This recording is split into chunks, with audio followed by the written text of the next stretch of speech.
welcome to the Screen Time Continuum. And we are here on this fabulous Wednesday night.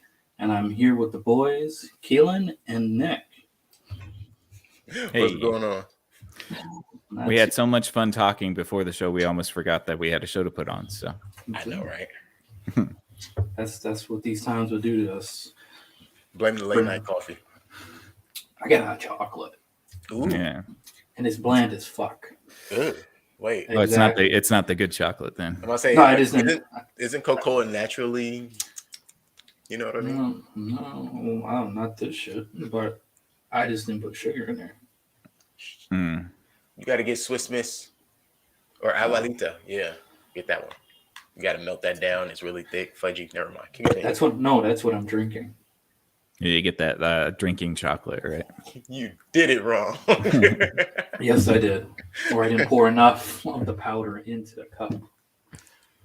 I got the powder base. I didn't get the chocolate base. Well, is it with water or is it with milk? That's the thing. Just with hot water. That's why. I don't want this. It's always hot The milk. soy milk, too much You gotta add xanthan your in it. water. Anyways, you guys, for tonight's show, we are going to be discussing the movie, the Edgar Wright movie, Baby Driver from 2017, that has an interesting ensemble. And you have, what is this, a Z? How do you guys pronounce this dude's name, the main character that plays Baby? Oh, Ansel. Ansel L. Gort or something like that. I still haven't seen West Side Story yet. You can tell that's not a stage name, by the way. Ansel Right. Elgort. No, it's not. Not like Vin Diesel. Right. Oh God. I can't believe that was his stage name and still his name as fucking movies. And we have Lily James that plays the love interest in this movie is Deborah. We have one of my favorites. If I was gay, I'd be on this dude's nuts. John Hamm plays a character called Buddy. And we have Jamie Foxx that plays Bats. And we have, how do you pronounce it? Izelia Gonzalez that plays a girl named Darling. And we have an actor we kind of don't want to talk about too much these days, Kevin Spacey as Doc. And Creepy we have Spacey. pedophile Spacey. And we have John Bertono, as we know this guy as the Punisher, as most people don't know anything else he's ever done. True. I only know him as the Punisher. I was surprised to see him in this movie, and he was also, I think, in the first season of The Walking Dead as well. Mm-hmm. Yeah. And I I think don't more know people anything might much know with him him. from the first season of Walking Dead than even Punisher. Yeah. Then there's just a group of other people that I'm not going to waste my time even throwing because they were barely in the movie. Mike Myers was in the movie. Yes, it was. Yes, he did get a reference, indeed. I would like to reference the composer who did the music for this was Stephen Price. He did the music for Gravity, for Fury, Is he the related Bob to Marley Vincent Price? documentary. You know what? That is a question that I did not delve into.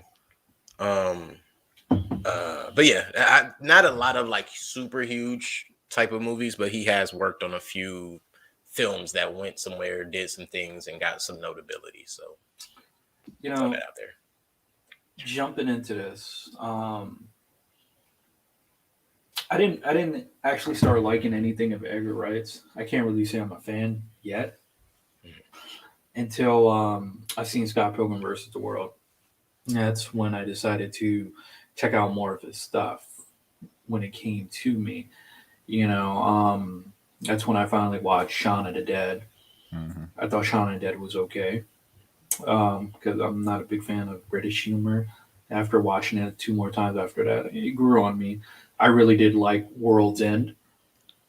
It's basically a lot of people from Shaun of the Dead and a bunch of other British actors like what's that dude, Sean Penn and Nick Frost, the 2 main people he go to when he does certain movies. I think it wasn't Paul. I don't think Edgar Wright did Paul with Seth Rogen as the alien, right? No. I don't think so. I have his IMDb up. I don't think what else he did. I haven't seen Hot his Fuzz. Hot Fuzz. What Mhm. I surprisingly like. Yeah, it's funny. I want to say he also did. I could be wrong, but there's another movie called One Night in Ensenada or something like that. Soho. Last something Night like in that. Soho. Soho. What's And that was just recently. I wanted Mhm. to see that, but I should have seen that versus Venom I'm too. not- Oh God. Honestly, I could be wrong. That may not be the same film. No, that's. I mean, depending on what you're about to go with this, because that's his film. Uh-huh. It has the chick that plays in Queen's Gambit in that movie, and I think one of the Doctor Who's that used to be in that is in that movie too. Mhm. It is an Edgar Wright. It's his first suspense horror film, I guess. Okay, yeah, I thought you were talking about the horror film. No, so the one that's why I say I could be wrong. It's the same guys that were in Hot Fuzz and Paul and all of that. They were in another movie with Tamala Jones. What was her name? The from Park and Rec played the nurse. Rashida Jones. Rashida Jones, thank you. She played the co-star in that. So no, I'm talking about a totally different movie then. That probably is not him, but it is the same guys from Hot Fuzz, and that's why I was curious. It wasn't Anne in the Apocalypse. Ah, nice. It wasn't. Oh, it was not. It wasn't. Sorry, whoa. Steaming pile of garbage. What the hell are you talking about? Hey, listen. I figured like, hey, nice. They had somebody working on that knew something about it. Didn't do well because we already stated how we feel about that movie. We knew that would have been way better. What if that was an Edgar Wright movie? Oh shit! And then I lost respect for the man already. And in some weird ways, I don't know if I can call this movie a musical, but I think you can. I mean, unless you're singing shit. But in a weird way, you never know. Like we were talking about English, musicals might become something of a different genre or some drama and bullshit.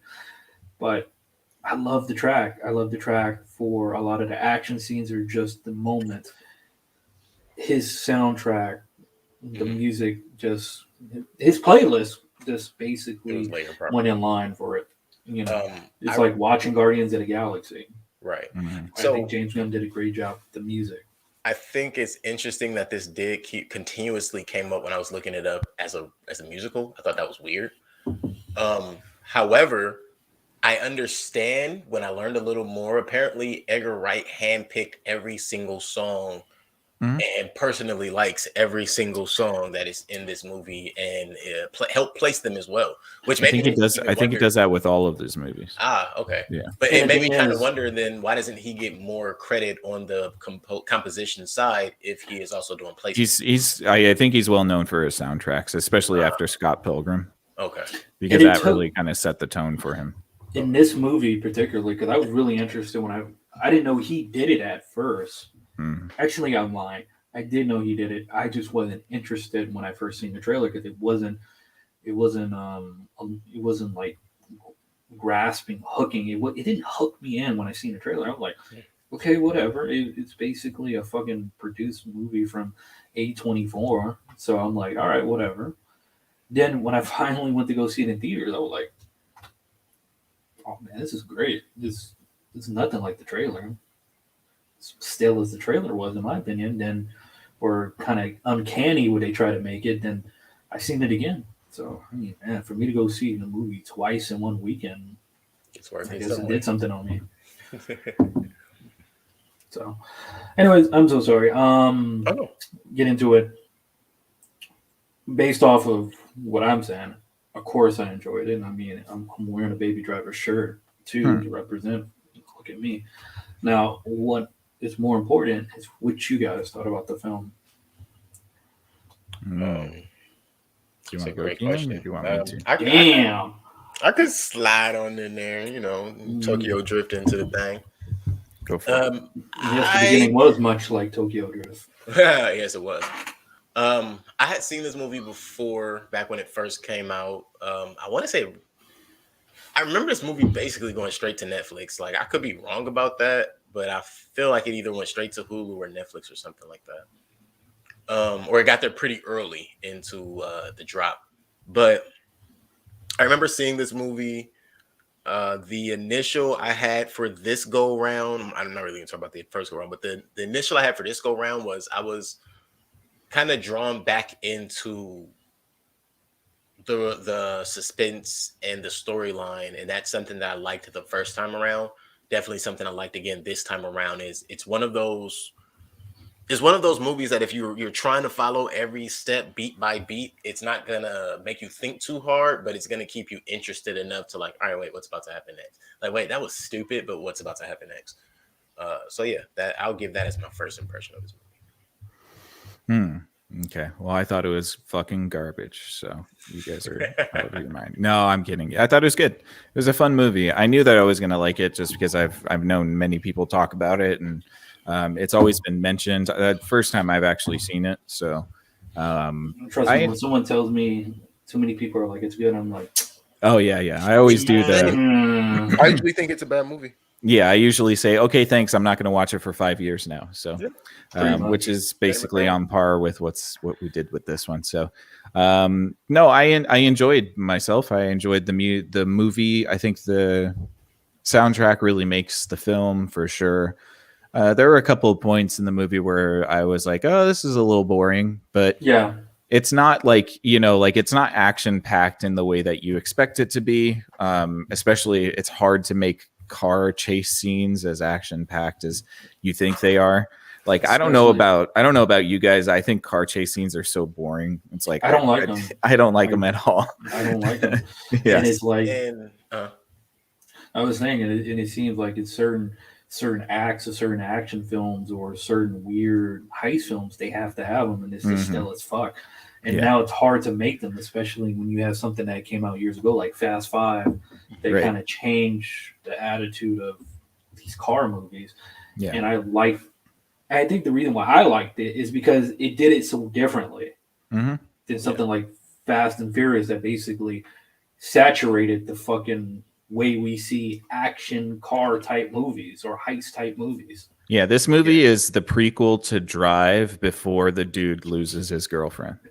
Basically, that's what happens. Ansel Elgort and her go off into the sunset, and then they break up, and he comes back and becomes a driver again. Or I mean, the only reason why I want to go see West Side Story is because he's the main character in that, and the love because of his history of theater. Well, you can tell he's a theater kid because of the way that he moves. He moves like a theater kid for sure.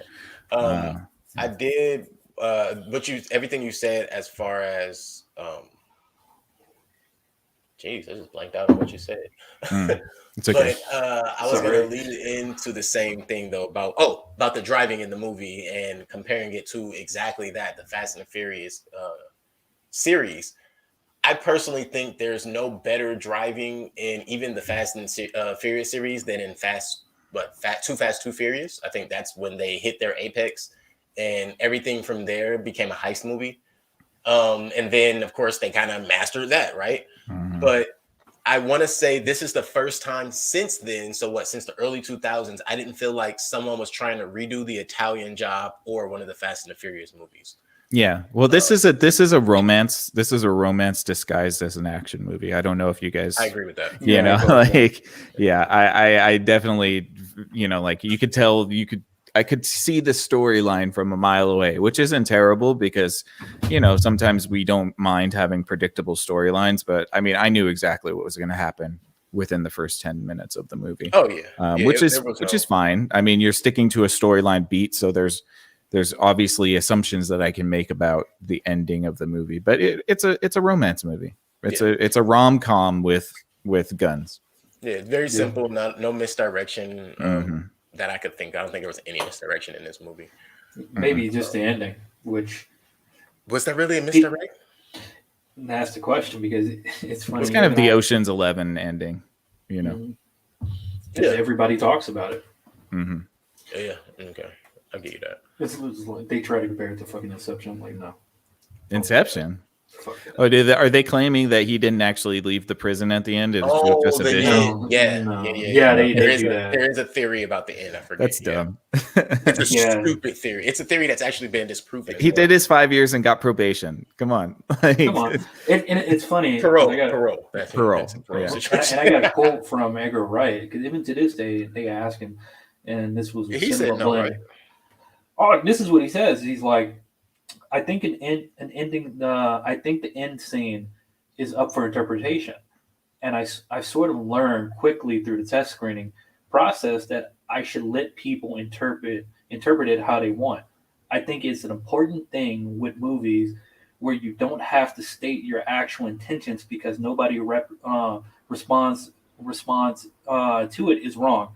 I think that's a good thing to do. You don't want to have everybody say no, you're wrong. You read that that's wrong, but it's better if you just have two different interpretations and leave it up to the audience and oneself. Yeah, you gotta turn trauma into fantasy. That's their job. So. Yeah, I mean, look, I have no problem with a director saying, "Hey, leave it up to your imaginations if you want to." I just think that those people are incredibly wrong. It's very clear that he did 5 years and then was on parole. I just think that those people have been given too many Shawshank Redemptions. Yeah, I mean, redemption. Right. I'm just gonna throw a wrench in this because this is like my 5th, 6th time watching this movie.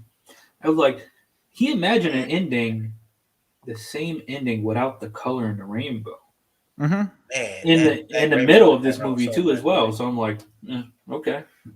Yeah, I mean, it could be a foreshadowing thing. You could see it as that, but like, there's nothing to indicate that he spent the rest of his life in prison when they said his sentence was 5 years and then the possible for parole. He was doing 25. Yeah, and he was doing. You could see him cleaning cars and mopping floors and all that stuff. So he was trying to be on the good list, right? Okay. So you can only assume that he just got his parole. And everybody was vouching that, he wasn't doing what he wanted. He was doing on purpose. But as we get too far, and I was about to say before I get to those details, I'm about to be like, a lot of you guys have not seen Baby Driver. The synopsis of the movie is very simple. It is basically this kid, one last job. Mm-hmm. Yeah, which you can tell that due to his motivation, things just fall apart, and all the shit is basically foreshadowed on what you shouldn't do. That end up leading up to these events, and it's just basically this one kid that is doing a job for the character that is Kevin Spacey. That's his name is Doc in the movie. That he's just repaying him back, and he's doing all these heists to pay this dude back and just live his life with his foster father that is deaf, and just live his life. And he finds a girl along the world that he falls in love with, and shit goes to hell, man. That's the scenario. By the way, who's doing bank robberies anymore? Who's doing post office robberies? Yeah. Hey, listen, that post office robbery was kind of smart, though. No, it's not. Those are cashier's checks. They are all serialized and chipped. Like, what are you gonna do with those cashier's maybe checks? Not 2017. I mean, you gotta think the movie come out in 2017 is based in 2015-ish. They probably hadn't put chips in checks yet. Well, no, they had tracking systems for that stuff for sure. Tell you the truth, with the thing is with this movie, for sure. This movie particularly, and it's great that you guys said that because this movie was his longest passion project that took him, Edgar Wright, a long time to get off the ground because he was just facing issues with trying to get certain music rights to make it flow. Mm-hmm. So he's been battling this playlist and music for a long time. But they said that only took 18 months, right, to get the music finalized, to get all of the clearances. That too, and you it's can about imagine the how money, much though. The money the studios would give you to do that. Yeah, that's true. And it's just one of those moments where it depends on who you get to back you. I mean, look at these hitters for an Edgar Wright movie. You got Jamie Foxx, Kevin Spacey, you got John Hamm, and I don't know who that chick is, but these were people that were interested in doing it. And these are one of these things where who do all of them have contracts with? Who's their agent, and what studio was they working with at the time? Were they all on TV? Because I know all three of them literally were on TV around the exact same time. Yeah, like homie was finishing up. I mean, John Hamm was just finishing up Mad Men around that time. Jamie Foxx was on some. I want to say I can't remember, but I know he was on some show or a series of some sort. Getting off the hype of Django Unchained, possibly. Mm-hmm. Maybe.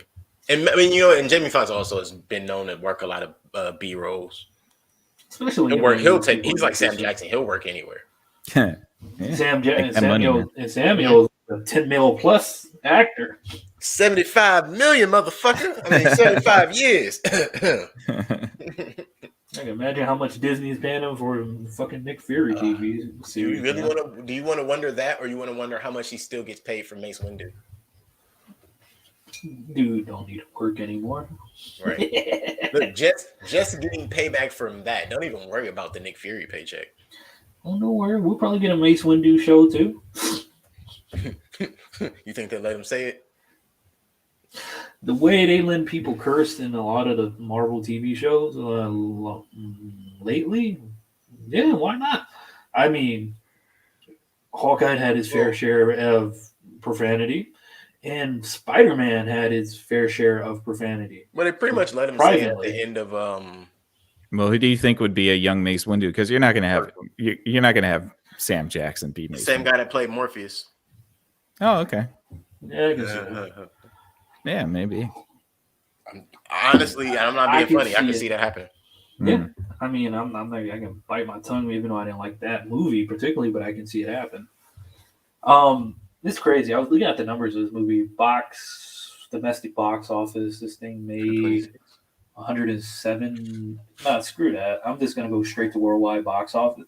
It made $228 million. I'm not gonna go that. Okay. Then I was looking at. I've never seen these numbers, and this is the first time I actually seen these numbers on domestic DVD and Blu-ray sales. Mm-hmm. This movie legitimately made a nice piece of change for like Blu-rays and DVD sales. It made legitimately almost close to $17 million. That's, I mean, I usually don't see it. That took care of John Hamm and Jamie Foxx right there. And wow, this movie production budget was $34 million. Wow. Wow. See, telling you got to find out now who everybody was under contract with to find out how they got to this movie. Because I think that's what happens a lot when we see some of these larger named casts. Is you realize like everybody's not just walking in there because they wanted to. Some people are under contract and they got to show up. Or you have a friend, like this, you might be friends with some of these people. Buddy flick. Yeah, it was a Sony's Pictures home entertainment movie. Oh yeah, I'm sure they all owe somebody money. You know what's funny about the buddy thing? So we know in the movie as they're doing some of the heist, there's I want to say this is the first heist with Buddy and Bats when they're together. Because they normally don't do these heists again with the same people. Like he doesn't do it. Right. And Darling had made a statement about baby's tinnitus, since that, that's kind of one of the big things in this movie, him having tinnitus. Made a comment that Barbra Streisand also had tinnitus, and Bats is like, do I look like I know what the fuck is going on with Barbra Streisand? Mm-hmm. I thought that was funny because Jamie Foxx and Barbra Streisand are like famously really close friends. I used to work for a dude that put Barbra Streisand on a map. And also used to get fun with her too. But he is long gone. You guys probably know him. He's a dude named Aaron Russo. I mean, yeah. He's really famous for doing stuff like getting things like that Dan Aykroyd and Eddie Murphy movie together with Money Talks. He was behind a lot of that stuff. But very nice. See, that's the kind of guy you want to be. The guy that's connecting dots out here. Shh. I might get shot for all my knowledge. No. All right. Yeah, I mean, I'm gonna say something. I think it's funny, especially you threw this out, Keelan, last time, and it's kind of sad, but I don't think there's much to say, and this is where I'm gonna say, I think you guys like this movie because it's not much to say. Yep. That's what happens when we actually enjoy a movie. It's like, yeah, it was great. Go watch it. Like, I mean, I could say like all of the things that I thought were great, but like, people can go watch it for themselves. Like, it's a pretty straightforward movie. Yeah. The soundtrack is fun. It's got good music. It's got a good storyline. I thought the acting was great. I like John Hamm a lot. I don't like Kevin Spacey, but he obviously is a great actor. But I was okay. Really quick. Someone didn't like House of Cards. I was gonna just take the bullet from all of us, but it's like He's a good actor. What do you want Oh, from of me? course It's he's a good like- actor. Yeah. But He's a we're great not allowed actor, to but say he's a we like scumbag. it anymore. So. Like, yeah, and that's the problem right there. It's like, oh, we Mhm. know too much. Or do we? Maybe we know just enough. No, we But- don't know. We don't know as nearly as much as there But is it's to know. like you get in this situation and it's like, oh man, he did pretty good in this. And it's like, but I can't say that. So how do I say it? Nick, you Yeah. nailed that. Yeah, I mean, I don't like him. He's a I great think actor. yeah, he's a great actor, but he should probably atone for the things that he's done in the Oh past. yeah, that's yeah. Mhm. Yeah, that's how I feel Second about it. Axl Rose. Axl Rose. Oh boy. Tell me off air. Now I have to ask, for them to have known each other 12 years, he's been hiring Baby, which means Baby probably got busted around like 12, 13, still in his car, right? 12 years, you've been hiring this kid, but you basically put together a suicide squad to kill him. Like, we see the squad he put together. Any of them would have put a bullet in Baby for him. All they had to do was pay him enough. Not really. And how many fucking jobs do you have to do? I mean, honestly, like 12 years is a long time. Like, how much You got him as money a were kid, you so taking? until he was ready to say no? And he didn't even take any money. He just got caught, you know? Yeah, and well, the question, he something happened to the merchandise. Now the question is, how much did that merchandise was worth? Well, even for like a criminal like Doc, like why are you doing a bank heist and then using the same crew to do a fucking PO or post office heist? What are you doing? Driver for everything, and you use the same driver, and you don't let him wear a mask ever. Why? Why? And these are the little things that I think are funny. Yeah. Along with the whole thing that these are things that are kind of like foreshadowed, and they make fun of that in the beginning. He's like, I've never used the same thing. Like, well, why are you doing it now? Well, it's because I'm greedy. Yeah. I think that was the whole point, was like the perfect clusterfuck. Hey, like the Punisher said, when Doc calls again, don't pick up. Don't. Yeah. Pick up. He should have answered that, to be honest. Which he didn't. He for a while. Yeah, that's true. He caught him at the restaurant, caught him up. I was at the point like, dude, he should have left with the girl like way before the last job. Well, like, just also disappear. What is Doc gonna do? Find you? Yeah. How? What I thought was interesting also, so at the restaurant, Doc has two guests there, Big Boy and Killer Mike. Big Boy from Outkast and Killer Mike the rapper, both being from Atlanta. And at first I'm like, why is that relevant? And it's like, oh, because they're in Atlanta. Oh, okay. Wait, were they in the movie? Exactly. The two guys he's talking to in the restaurant that don't even look towards the camera. They don't say anything. They're just standing there. They're just standing there, kind of like, and then he sees them. He walks outside, and they stand there and keep talking, and that's it. It's Big Boy and Killer Mike. I didn't even notice that. Now I want to watch it again because I also caught something with the whole what is that health condition he got for his ear? What is it called again? Tinnitus. When I was watching the movie again, I was hearing like this pitch sound, and it starts with the pitch. Yeah. And I noticed it with the subtitles. Like, holy shit, you can hear it every time he takes off his headphones. Yeah, that's pretty dope. But Killer Mike and Big Boy being there, I'm like, well, that makes sense because they're on the soundtrack. If you ever hear, they play that "Run the Jewels" song on there. You know, I believe all of that adds up, but motherfuckers, give them a bigger cameo. At least give them a front-facing camera shot, something. Nah, it's because they're only in the movie because it's Atlanta-based. Like that is literally the only reason they're in the movie. So at least give them a full camera shot at minimum. And I'm talking to the post-prod guys because I know the scene they shot was longer than them with their half of their back turned to the camera. Yeah, that's one of those things where I'm like, I'm overdue for it for myself because movies I really like I usually buy. I need to go pick up Baby Driver. I'll probably just wait till Best Buy have one of those special 10-case special edition things again, maybe, and see if they got like deleted scenes. I get what you mean. After about. Oh, you won't get that for another 10 years, buddy. Probably so. They just did one with Scott Pilgrim last year. Sweet. I know those are great though. Let's just be honest. Actually, one might be coming up because they're all on that giving these special edition 10Ks Ultra HD, Ultra Violet shit now. Yeah, that's what they did. They got to upgrade everything for the new devices. People still use discs. Yes.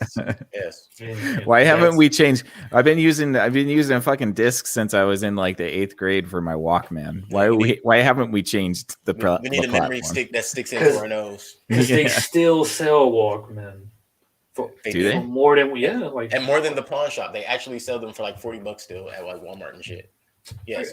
For what? I mean, retroness. I remember I remember the struggle, man. You used to have a Discman.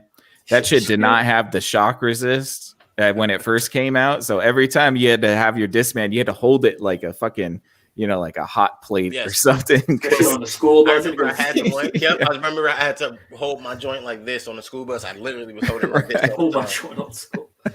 Then you had to ride in the games and be like, yo, we got MP3 players. Yo, I can't afford that. Man. See, but that's the thing with the movie.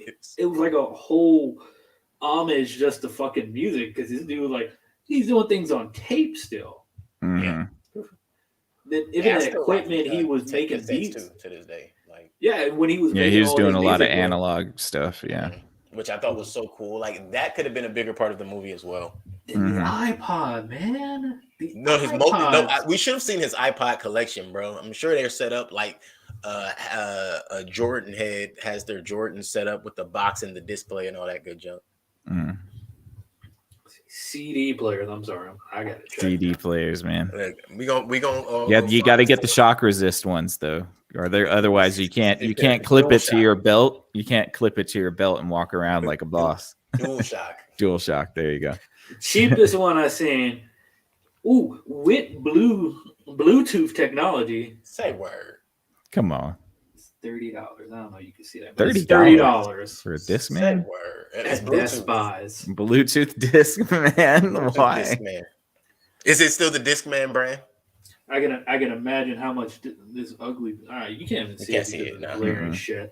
It looks like on the camera. It looks like one of those automated vacuums. Oh, Roomba. Yeah. I dressed one of them.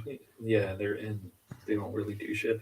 This one is called the Study Baker Joggable Personal CD Player with Wireless FM Radio Transmission.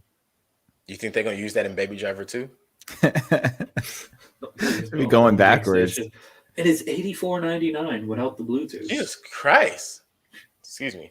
Sorry, I don't know. Was that blasphemous? That might have been blasphemous. You can get an iPod Shuffle for less than that. Redact.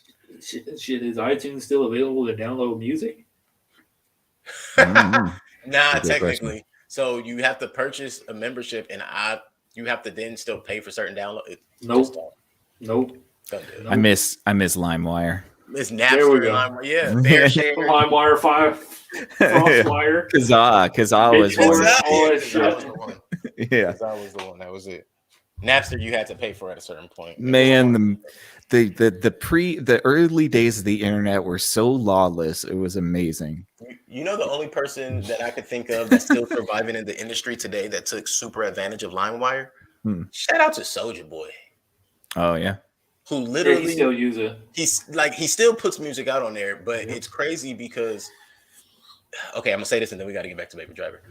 What he did was he literally took like the first 10 seconds of everybody's song, would put it as their song as you would download it. So when you first, because most people listen to when it's rolled. Yeah. You get that song. Next thing you know, you listen to Soulja Boy Tell 'Em.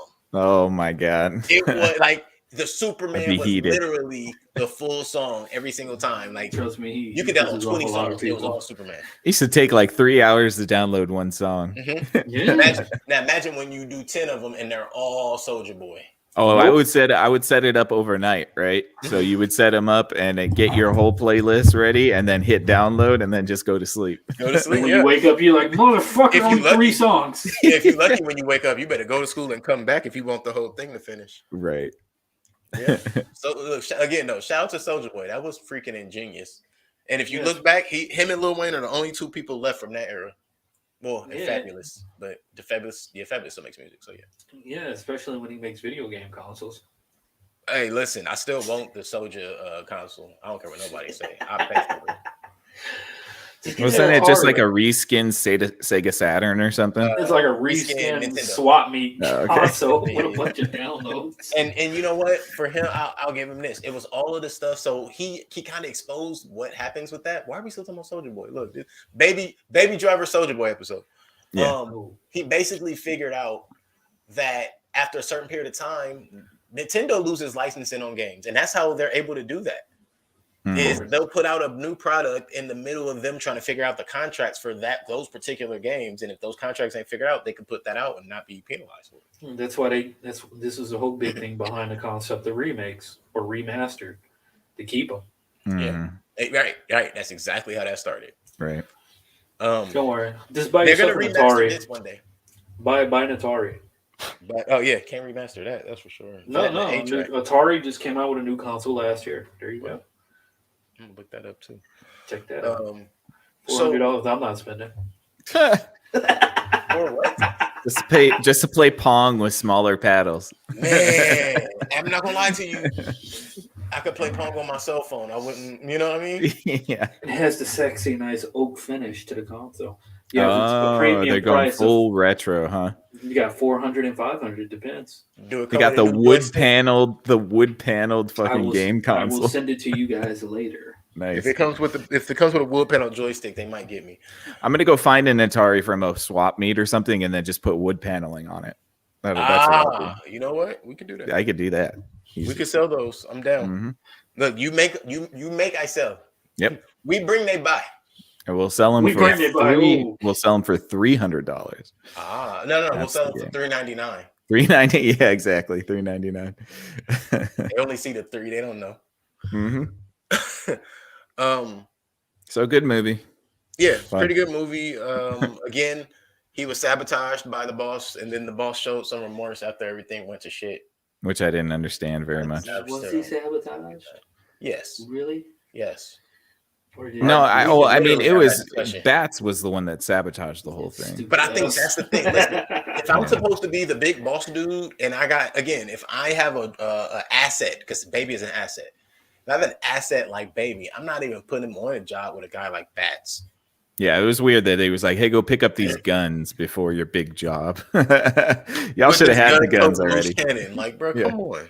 And I'm sorry, why do you need grenades? You're just robbing a post office. Why did he throw a grenade leaving the place into that thing after homie was dead still? That was my thing. Well, here, how about this? How you throw a grenade in there and kill that dude, but you leave one guy alive? The guy that you say you ID'd the most, the guy that you knew who he was. You didn't make sure he was dead. Kevin Spacey got it the worst. Yeah, you got his head run over. Hey, I mean, that was probably the coolest kill of the whole movie, though. The coolest kill of the whole movie. Nah, Bats is the best kill. He got Final Destination, bro. That was great. I was like, he got those rebars right through his chest. I'm like a Bone Quisha at a scary movie. Like, yeah, you got him. Yeah. I just have to do that. You were not talking to the screen. Yeah.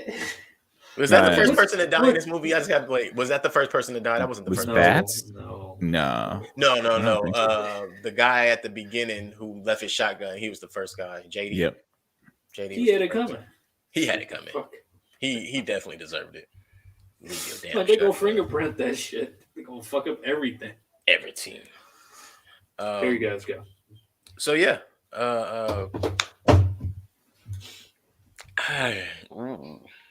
Would you guys like to go through ratings?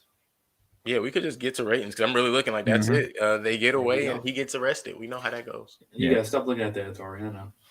Yeah, man. I really want this Atari VCS 800. Oh, okay. Well, we're admitting that we all Googled it already. The Atari VCS 800, which is, oh my God, dude.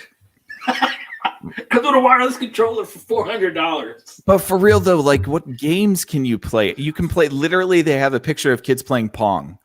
Yeah, everything is downloadable from anything that was from Atari. Atari 20. Pong and Frogger and what else does Atari make? Hey, that's what I got an emulator on my laptop for. I don't think they make them. Play this shit on my phone. Galaga. Right, which I could buy if I want to have fun with that. I could literally buy the full arcade size of that for like $30. Yeah, from the same place. Yep. For the price of what their monthly payment is, literally $10 less than what I would have to pay to take the big. You can get an Oculus for less than this. Yeah, their price point is not there. That is ridiculous. I think they got Cyberpunk on there too. They got Cyberpunk on the Atari. You know, it's just like an 8-bit Cyberpunk. It'll probably be better than the one that's out right now. I mean, seriously. It won't have to. It won't crash when you're trying to render the fucking city. I think somebody misunderstood when they told them 8-bit was coming back, and they thought they meant Atari, not knowing they meant audio. Yeah, well, or just the 8-bit aesthetic. I think everybody's all into that, vaporwave shit. True. Everybody likes that. But yeah, let's just wrap this up since we're just talking shit anyway. All right, hey man, that's what they come for. Yeah. You guys ratings? I'll go last again. All right. Or I go first. You know what? Screw it out. My pick. I'm gonna run through this real quick. Okay. Jesus Christ. I give it a 9.5. It's not complete. The only reason it's not completely perfect because I don't know. It's my 6th, 7th time watching it, but there were some moments. There was some dialogue parts, maybe like a little 5 minutes or something, 10 minutes that could probably have been skimmed off. That kind of lost interest in certain points, and it's mainly through the points with him and the love interests, like the whole laundry thing. Like it was cute, but it was like wrap it up. Like it was just. It was like it's a near perfect movie to me, but that's it. Killer playlist for it. Love the acting. I can't complain on the cinematography, and yeah, it's just one of those things I would definitely love to own. I mean, that's not digital, but love to own. Next to Kung Fu Hustle. Kung Fu Hustle. Which one's that? Paper Tigers. Yeah, Paper Tigers. You never comparing Kung Fu Hustle to no Paper Tiger. No, I'm not. In fact, what is wrong with you? Bring them up from the same. You said 8.5, right? No, he said 9.5. 9.5. And I also want to commend you for giving those young people some constructive advice. Wrap it up. Always. Tie a knot. Put the baby in there because I know that's what he's gonna do when he get out. I mean, 5 years later, he better hope somebody else ain't beat him to it. That's the thing. Now, what did she do for 5 years? Really quick, before we get on to the rest of these ratings, did she wait for him? Did she continue to work at the diner? I mean, everybody's dead, so everybody's coming looking for her, right? Well, she stabbed some money in her dress or something. Yeah. Right? Yeah. She didn't end up with no loot. Only Joe got the loot. Well, so you can be taken care of, though. So Joe was taken care of, and he raised him, so that's worth it. All right, moving on.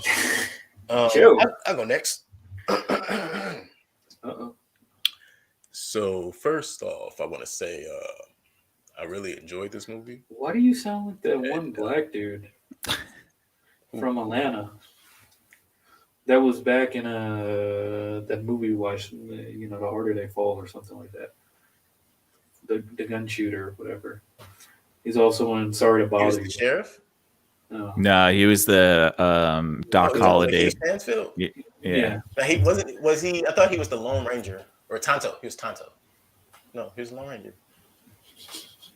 No, I'm like for real. His character in The Harder They Fall, like all of those characters were based on real people. I have to go. I'm just gonna call him. He's not a sharpshooter, but he was the speedy. Yeah, he was the quick draw. I want to say that. There we go. Quick draw them raw. Right. Quick draw. Yeah, you sounded just like Lakeith. Okay. Yeah, he does a lot of voiceover work, so I'll look into that. I enjoyed this movie. I am going to give this movie an 8.5. I liked it. I enjoyed it the first time. I enjoyed it. Every time I've seen it, I'll continue to enjoy it. I think this is one of those, again, like I've said before, those movies that if you walk in and it's on, it's like, ooh, all right, shoot, watch this one. Or if it's, you got time, if it's on in the background, you'll be able to enjoy it, follow it, and get whatever you're doing done. So 8.5 for me. It was definitely my background movie today. Surprisingly, it did good. Yeah, and that's what I said. I like that. This is one of those movies you can have on in the background and you won't miss a beat.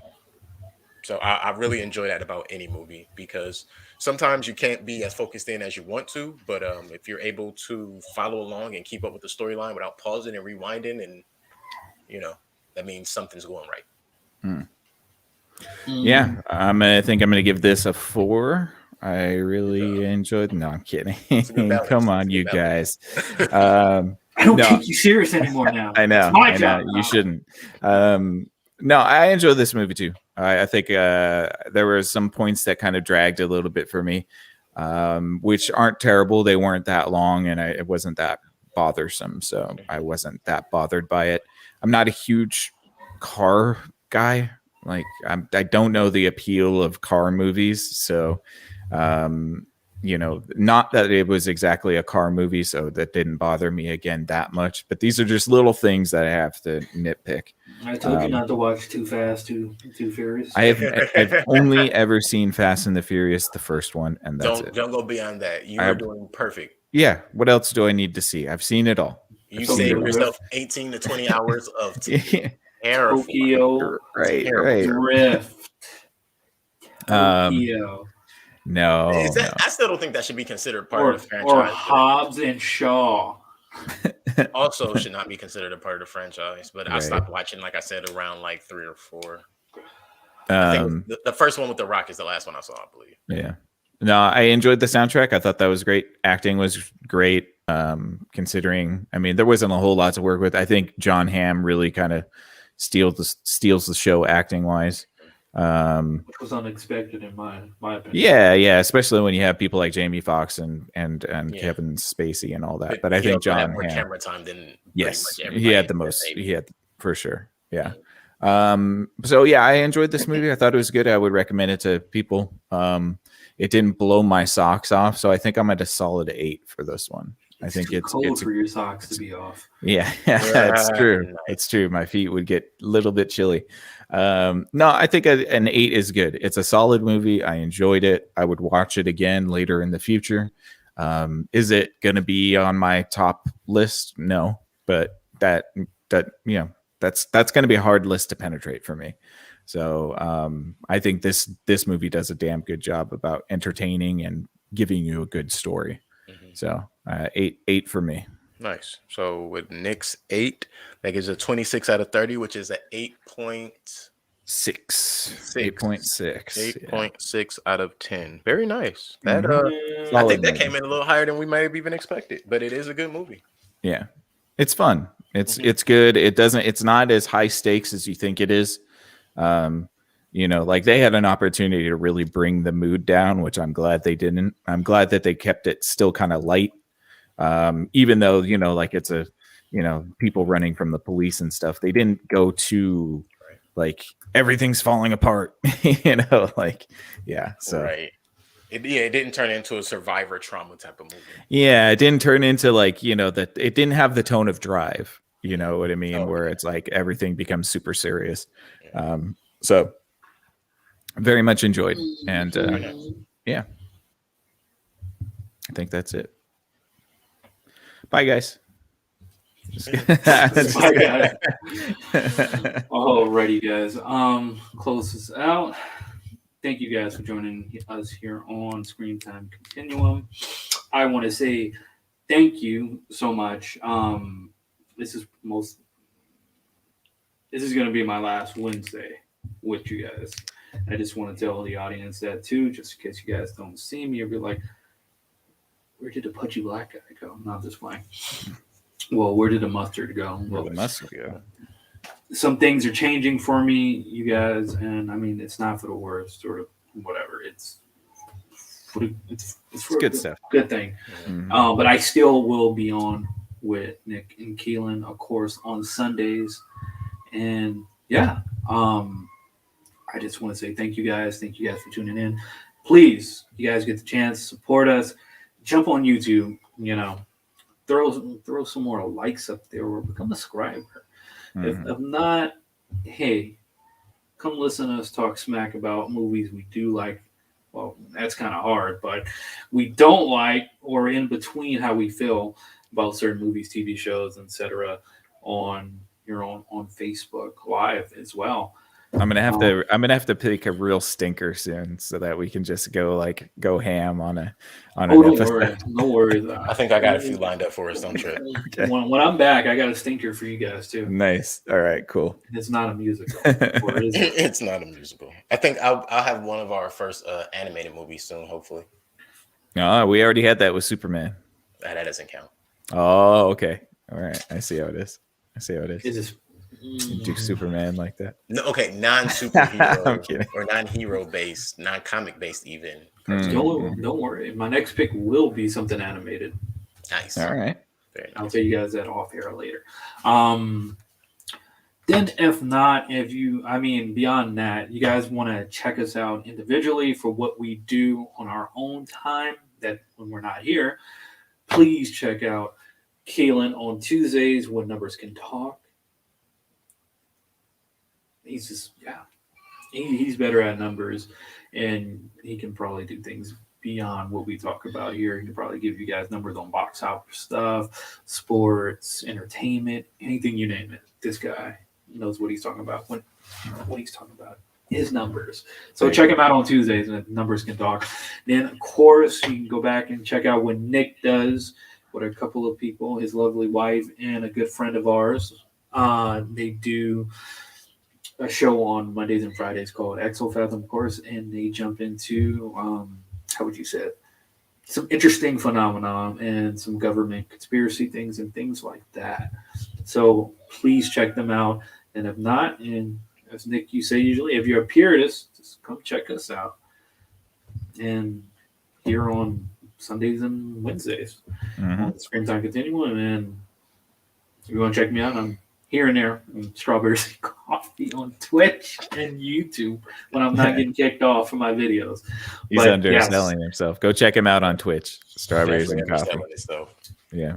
See, and you guys are overselling it. I think you need to put it. You need. I was gonna say, man. Do you for your streams? You don't put an image of yourself on there, do you? Huh?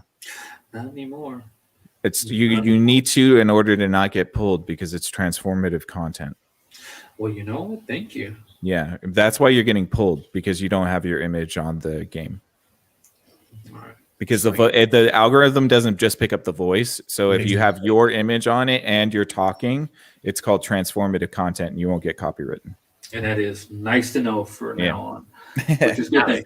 Now I got to wear clothes when I do these streams. Sorry. Look, that's definitely not the funnest way to play video games. I understand. Right. Trust me, I put a towel on a couch. There you go. It's all good. You gotta get some colored A shirts. You know they don't call them white beaters. You can't call them that anymore. Got to get you some colored A shirts. Wear those and some skivvies. Like or you can wear a green shirt and then just have a green screen in the background, so you're just a floating head. That'd be fun. At that point, there goes my fans only page. All right. There's a lot of it on Twitch, so why not? Go. Everybody got a fetish. Hey man, you gotta promote media in any way possible. It doesn't all have to be geared towards adult content. You know, I'm a big dude, so I'm just gonna press my man boobs together and see what we get. Anyways, thank you guys for joining us, and I'll see you guys soon. I'll see you guys Sunday, and thank you guys. Have a great night. Good night. Appreciate it, guys.